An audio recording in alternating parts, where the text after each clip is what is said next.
Bonjour les âmes lumineuses, j'espère que vous allez toutes et tous très bien. Je vous fais cette petite vidéo avec un autre angle de vue, je dirais.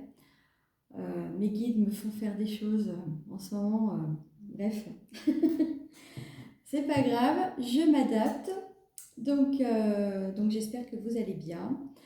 Euh, je tiens à remercier toutes les personnes qui s'abonnent à la chaîne. Bienvenue à vous. Toutes les personnes qui sont déjà, qui me suivent depuis le début, pour vos abonnements, donc vos likes, vos commentaires bienveillants, vos partages. C'est très important de partager cette chaîne. Donc vous avez juste à donner le nom de la chaîne, hein, Séverine Intuitive, et les personnes vont me trouver facilement sur YouTube. Parce que parfois j'ai des demandes, oui, mais le lien il marche pas. Oui, parce qu'en fait le lien YouTube de la chaîne est long, et si vous vous trompez d'une lettre ou d'un chiffre, vous ne trouvez pas. Donc Séverine Intuitive, c'est très bien, et vous tombez directement dessus. Donc j'ai mis à jour mon site internet, www.vive-du6âme.com. Dessus, vous allez trouver donc toutes mes prestations, donc que ce soit au niveau des soins énergétiques, des soins de libération karmique ou transgénérationnels ou même autres sujets. Les stages Laoshi que je propose aussi en direct, donc en présentiel ou à distance. Les guidances, bien entendu, qui sont personnalisées et où vous bénéficiez, quoi qu'il en soit, d'un soin au niveau de ma voix. Donc, n'hésitez pas, si vous avez une quelconque interrogation, de me contacter. Donc, vous pouvez le faire par le biais des différents réseaux et sur mon adresse mail séverine.vivam@gmail.com. Sur ce, je vous fais donc la lecture énergétique pour la semaine du 27 novembre au 3 décembre. Voir un petit peu ce qu'on va traverser pour cette semaine. Alors, je vais déjà commencer par une lame du tarot pour prendre la température, je dirais, énergétique de ce qui va se passer cette semaine. Alors, je vais faire une coupe et on va nous parler d'un as de denier. L'as de denier, c'est plutôt une carte très positive.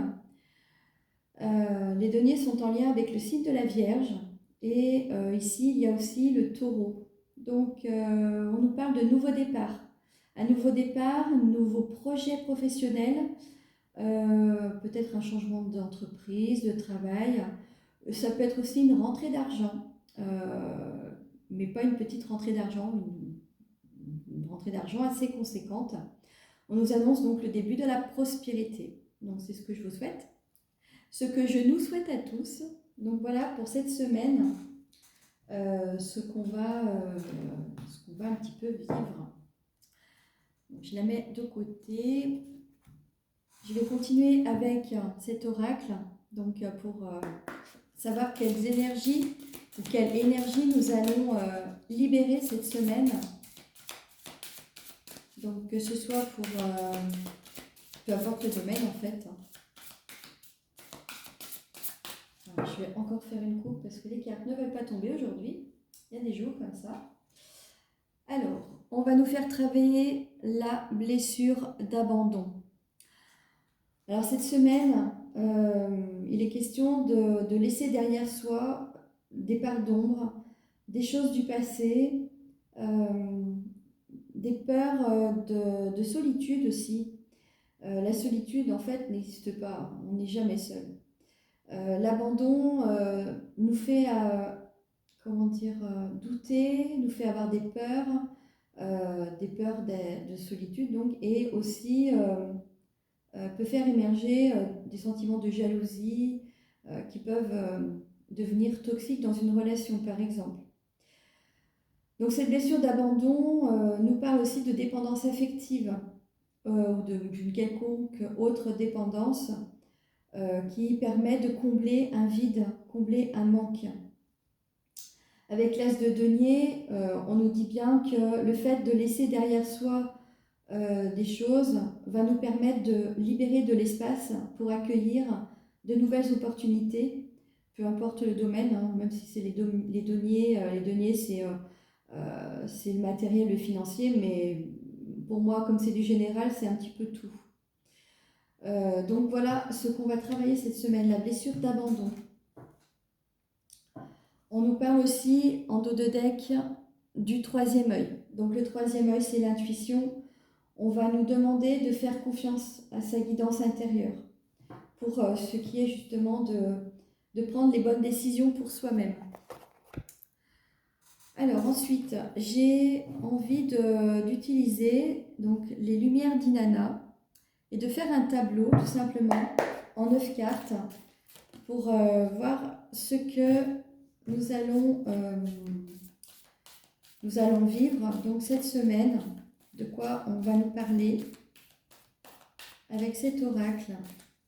J'ai 2 cartes qui sont tombées. On nous parle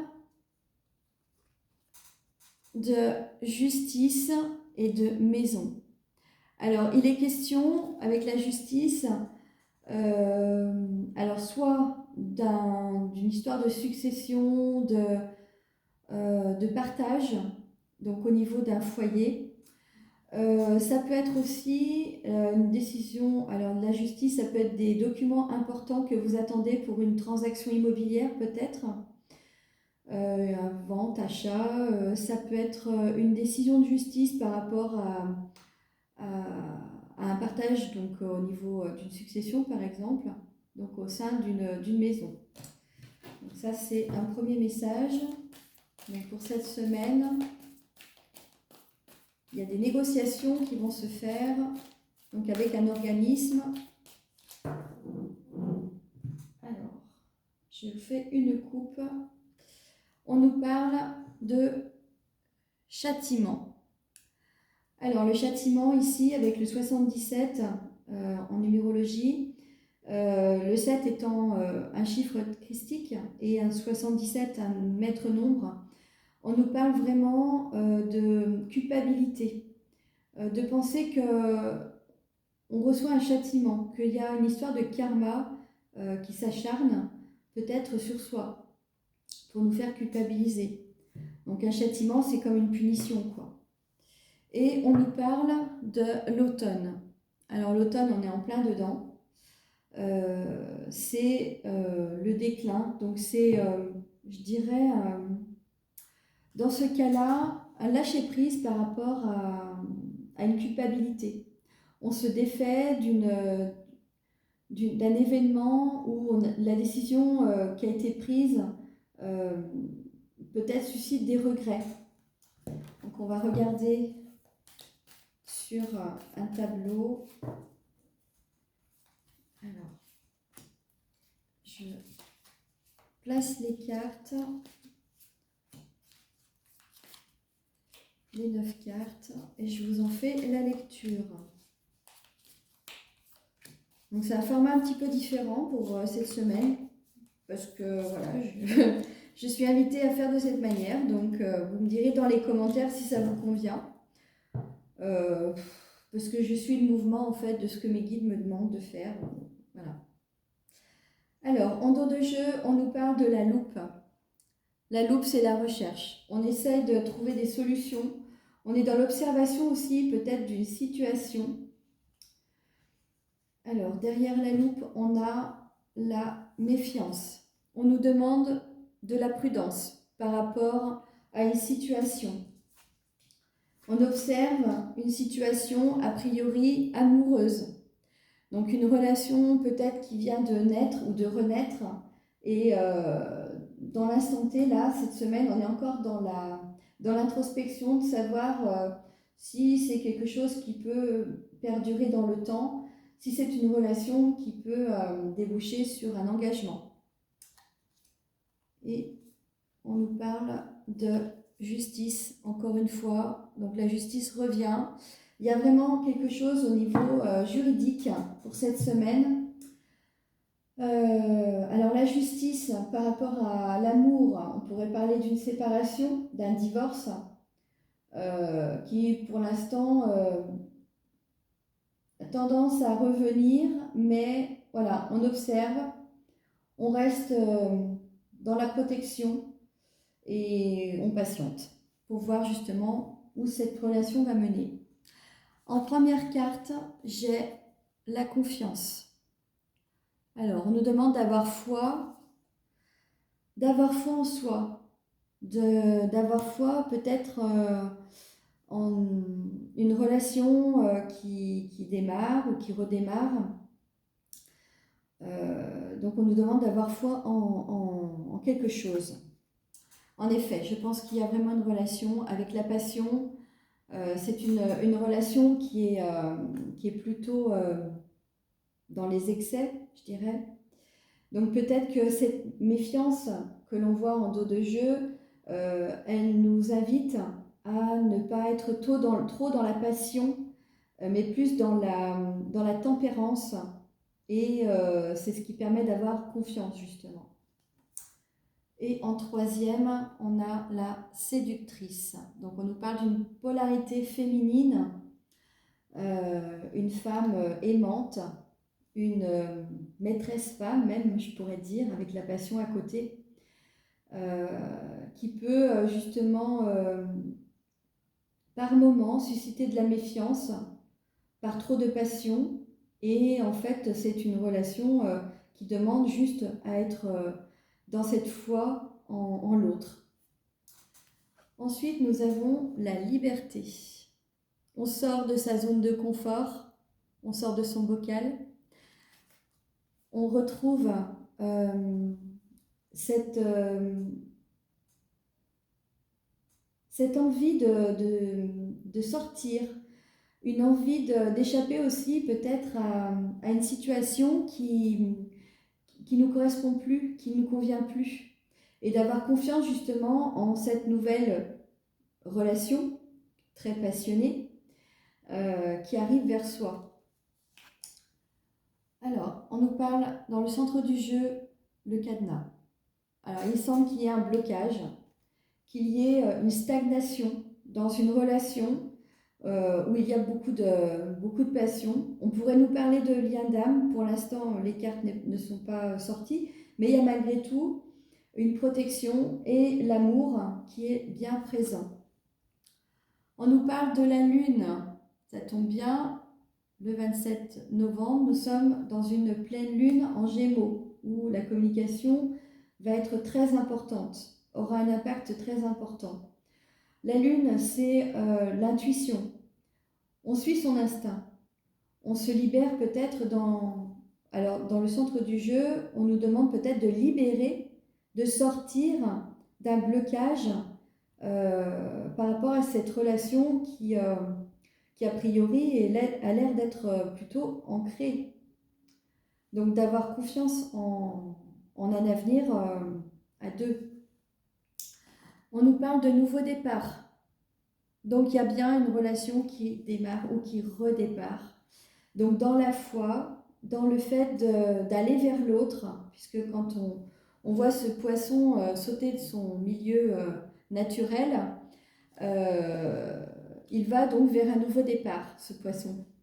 Donc il change de bocal. Ensuite, nous avons l'alimentation. Alors l'alimentation solide que l'on ingère, mais aussi l'alimentation énergétique. On se nourrit d'énergie, d'aliments qui nous portent, qui nous fait monter en vibration. Pour ce nouveau départ, c'est un besoin de retrouver un équilibre alimentaire aussi. Donc on fait attention à avoir plus de discernement par rapport à son entourage aussi. Alors, ensuite, on nous parle de trahison. Alors, la trahison à proprement parler, ce n'est pas forcément quelqu'un qui vous poignarde dans le dos. Puisqu'il y a un nouveau départ, je dirais que La trahison, dans ce cas-là, peut être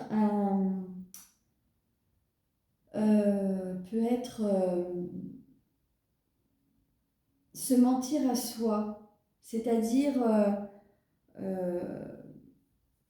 on pense justement être dans sa vérité par rapport à ce qui nous nourrit, mais en fait on se ment à soi-même. Et il s'avère que c'est peut-être ce qui provoque ce blocage. On a l'impression que les décisions qui ont été prises sont de façon intuitive, de façon juste, mais c'est peut-être pas tout à fait ça. Donc il y a une remise en question finalement de ce qui s'est passé pour que cette relation soit bloquée. On nous parle quand même d'un nouveau départ, donc il faut rester malgré tout dans la foi que ce nouveau départ va apporter une liberté. On peut très bien être dans une relation avec quelqu'un et se dire non, en fait, cette personne, elle ne me permet pas d'être moi-même. Donc, du coup, c'est enfermant, c'est bloquant.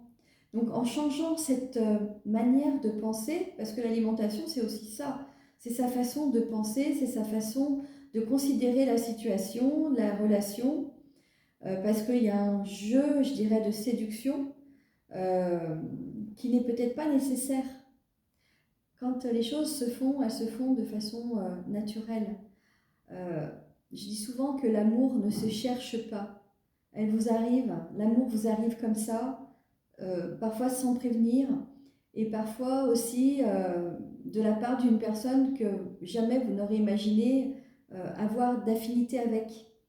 Donc, d'une certaine façon, il y a de la méfiance, ce qui ressort dans le dos de deck. Donc, on reste dans l'introspection, dans l'observation de cette relation qui, de toute façon, est juste, puisqu'on a quand même la justice. On nous dit que tout est juste.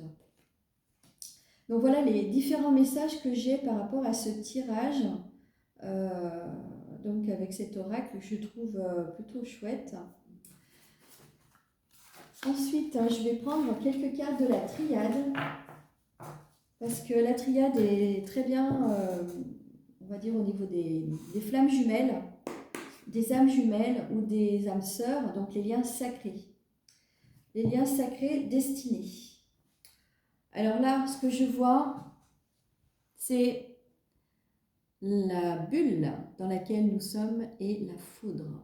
On sort de sa réserve, on sort de la solitude, on ose ouvrir le champ des possibles pour aller vers l'autre. On est poussé par l'énergie, on est poussé par les énergies environnantes. Alors, j'ai des cartes qui sont tombées. Bon, ben, je vais les prendre parce qu'elles sont très, très parlantes. On nous parle d'une polarité masculine. Donc, une polarité masculine, je le répète, c'est soit un homme, soit une femme, puisque nous avons les deux à l'intérieur de soi et que c'est du général. On nous parle de protection. Alors, une polarité masculine, peut-être qui se protège ou qui est protégée. On nous parle du frère, donc on nous parle bien d'un lien d'âme. C'est un masculin qui prend conscience qu'il est dans un lien d'âme sacré et que ce lien d'âme lui apporte une richesse qu'il ne soupçonnait pas, une richesse de connaissances, de savoir. Cet homme est en train, cette polarité masculine est en train de conscientiser que ce lien est une source inépuisable de connaissances, d'enrichissement à tous les niveaux. On nous parle de l'arme. Alors la protection est l'arme qui est juste au centre. Il est temps de couper avec certaines situations, certaines personnes, certaines choses aussi. On se sépare de ce qui ne nous convient plus et on va vers justement plus de richesse intérieure en vue de s'élever. Donc c'est une relation qui va grandir. On nous parle d'une fin de cycle. Il y a quelque chose qui se termine par rapport à cette polarité masculine. Donc, est-ce que on va nous dire que c'est une étape de franchie au niveau du lien entre deux personnes? C'est fort possible. En tout cas, le masculin travaille très, très, très fort. Et avec cette pleine lune du 27 novembre, je pense que les choses vont être très remuantes pour les masculins. Alors, j'ai plusieurs cartes qui sont tombées. Alors, on nous parle de l'eau. L'eau, c'est lié aux émotions. C'est un masculin qui est beaucoup dans les émotions, qui est en train d'épurer énormément intérieurement. Donc, c'est un masculin qui risque d'avoir des remontées émotionnelles très très fortes, liées justement à la blessure d'abandon. La blessure d'abandon va être nettoyée durant cette phase lunaire aussi. C'est le message que je reçois. On demande à ce masculin de méditer. Donc méditer, c'est pas forcément rester assis pendant quelques minutes ou un peu plus longtemps pour faire les choses. On nous demande surtout de faire un recentrage. Donc méditer, c'est aussi faire quelque chose qui nous fait plaisir, qui nous fait du bien. Ça peut être avec l'eau, peut-être aller, je sais pas, à la piscine pour justement se sentir comme un poisson dans l'eau. Comme tout à l'heure, nous avions un poisson qui sortait de son bocal pour aller dans une autre eau, j'ai envie de dire. Donc peut-être que c'est ça, c'est une invitation à se rapprocher de l'eau. Ça peut être aussi simplement marcher au bord d'une rivière, faire un tour en bateau. Voilà, il y a énormément de possibilités. Bon, c'est sûr, les baignades extérieures, on oublie, hein, n'est-ce pas? À moins d'avoir beaucoup de courage. Donc voilà, on demande à ce masculin surtout de se rapprocher de l'eau parce qu'il est en phase de terminer une période qui pouvait être difficile, une période qui le maintenait peut-être dans une illusion. C'est la carte qui est tombée en supplément. Donc on sort d'une illusion, on sort d'un sentiment peut-être de s'être trompé. Les masques tombent par rapport à une personne par rapport à des énergies tierces qui étaient toxiques. Donc il y a quelque chose qui se termine vis-à-vis d'une personne qui n'était pas du tout avenante vis-à-vis de ce masculin. Voilà ce que je peux vous dire. Alors, en dos de jeu, on nous parle d'une bénédiction. Le fait de couper avec des énergies tierces très toxiques va permettre à ce masculin de s'élever et d'être pleinement dans le lien. On nous parle après d'une initiation. Encore une fois, on apprend énormément par rapport à ce lien d'âme et on nous rappelle donc qu'il y a de la communication avec le message. La communication est beaucoup plus claire, beaucoup plus fluide par rapport à ce lien d'âme, ce contrat d'âme avec l'autre personne.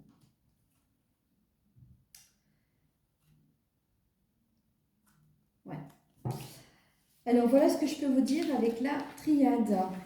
Bon, ben ça travaille fort sur le masculin pour cette semaine. Je vais peut-être terminer par... ça fait déjà 24 minutes. Par un message. Alors, un message de quoi? De qui? Allez, un message des anges de l'amour, pour terminer. Alors, qu'est-ce qu'on peut nous donner comme message, comme conseil des anges de l'amour? Alors, qui peut nous parler simplement du relationnel, pas que sentimental, ça peut être émotionnel aussi. Alors, les cartes ne veulent toujours pas tomber. On va faire une coupe. Alors, on nous parle ici d'une réconciliation. Une personne du passé revient dans votre vie. Une réconciliation avec, alors c'est sûr, avec une personne que vous avez déjà rencontrée dans une autre vie, donc c'est un rapprochement. Si c'est une personne que vous avez rencontrée dans cette vie-là, eh bien, cette personne revient. Elle revient pour simplement se remettre dans le lien d'âme dans lequel vous êtes. Tout à l'heure, nous avons le poisson qui sortit de son bocal et là, nous avons libérez-vous. Il y a des choses, donc il est temps de reprendre le contrôle de votre vie. On vous demande de lâcher le passé. Encore une fois, d'abandonner peut-être des croyances que vous êtes attaché à quelqu'un ou à quelque chose qui au final ne vous correspond absolument plus. Et on vous demande de vous libérer de certaines croyances justement limitantes pour pouvoir accueillir cette personne du passé qui revient dans votre vie en vue bien entendu d'un nouveau départ. Voilà pour cette semaine qui va être, je pense, sympathique à vivre. Je vous souhaite en tout cas le meilleur en tout point et simplement de prendre soin de vous, d'être vraiment dans l'amour de vous-même et de laisser les choses se faire parce que tout arrive toujours au bon moment. À très bientôt pour d'autres vidéos. Au revoir.